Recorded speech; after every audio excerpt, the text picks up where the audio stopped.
Hey everyone, welcome back to Hacky Lessons to analyze another deck archetype, and in today's video I will be going over all the cards in Baroque Works. What we have so far combining set 1, the Warlord starter deck and promos, we have enough Baroque Work cards to make a fully thematic deck, though there is plenty of room to put in generic good cards if you need. But once we go over these cards, you'll see that ideally you'll be filling the deck with event cards. There are two leader cards that you can use. The Crocodile from the Warlord starter deck, and the blue-purple Crocodile from Romance Dawn. He has both Warlords and Baroque Work traits, so he can be built in a more Warlord-focused strategy if you want, as he is in the base starter deck. But for this deck, we will be focused on cards that will be making use of his Baroque Works trait. The leader that you choose to use will depend on what you want to do with the deck. The one from the set has access to purple as well as blue, but at the cost of one less life. But as of now, there aren't actually any purple Baroque Works cards, so you might hurt consistency for your searches and all that if you play too many purple cards. Other than that, this leader does have a better skill for the strategy that the Baroque Work cards offer, which is Don times 1. When you activate an event card, you may draw one card if you have 4 or less cards in your hand and haven't drawn a card using this leader's effect during this turn. And that's on both turns. The starter deck Croc's ability is a once per turn -4 Don to return a 5 cost or lower to their owner's hand. Not specifically your opponent's, mind you. It's not an ability that I love. Minusing Don when the deck doesn't ramp can be a tough call, but I suppose it could come in clutch when you're trying to go for game and there's a blocker in the way. Of all of the officer agents in the Baroque Works organization, at this point we only have 5 to use. Misters 1, 2, and 3, and Miss All Sunday and Miss Doublefinger. So basically all the strongest and main ones that we see during the story. Miss Doublefinger is a 3 cost with 4,000 power and the simple effect of on KO, draw 1 card. And Miss All Sunday is a blocker costing 3, so a bit expensive for a blocker, but on KO, you get to add an event card from your trash back to hand, so good value in the end. Mr. 3 is a great card to slow down your opponent. Only costs 2 to prevent one of their 4 cost or lower characters from attacking next turn. Consider them put on wax.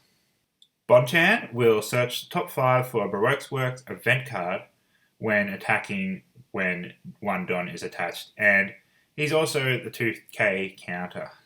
And Mr. 1 is potentially very powerful for a card that only costs 2 to play. For Don times 1, he gets an extra 1,000 for every 2 event cards in your trash, and this deck plays a few event cards, fair to say. Mr. 0 himself has 3 cards. From the starter deck is a 5 cost blocker with 6,000 power and has the ability Don times 1 on block, bottom deck a 2 cost or less. This promo Crocodile I'm not too impressed with, to be honest. There are 4 costs that gains blocker when he has a Don attached. I don't see the point in playing that unless you're just scratching to fill the deck with Baroque Work traits. The SR in set 1 is brilliant and really ties this deck together, plus it has an awesome looking alternate art. As a 7 cost, it is a bit of a late game play, but once he's on the board, you're going to feel quite powerful. 7,000 power and has Banish. But what makes it so key to this deck is that it has Don times 1. All of your blue event cards cost 1 less. And that's on your turn and your opponent's turn.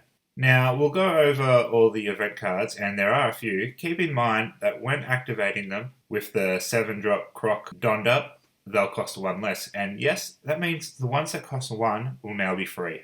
Officer Agents is a counter that doesn't actually help you survive a battle. Instead, playing a 3 cost or less, giving you the opportunity to put down a blocker, or you could get extra value with Mr. 3, preventing a card from attacking on this turn and your opponent's next turn, thanks to the way that Mr. 3 is written. Desert Sparta gives 2,000 counter, plus you get to rearrange the top 3 cards of your deck, or on trigger, you get to draw 2 and then trash 1. Crescent Cutlass is a counter that bounces a 5 cost or less, so that can be the card that's attacking, thus ending the battle. Or, if you'd rather keep your card that's been attacked, you could use this to return your own card to your hand. Could be better than putting it in the trash. You could return Mr. 3 to your hand and then use his ability again. Baroque Works is a simple searcher, but make sure you get the starter deck for Sables, because this card is good. For just 4 Don in Activate main, you get to bounce a 7 cost or less. And let me tell you, it really hurts to pay 7 for a character and then pass turn hoping to attack with it on your next, only for it to be bounced right back to your hand.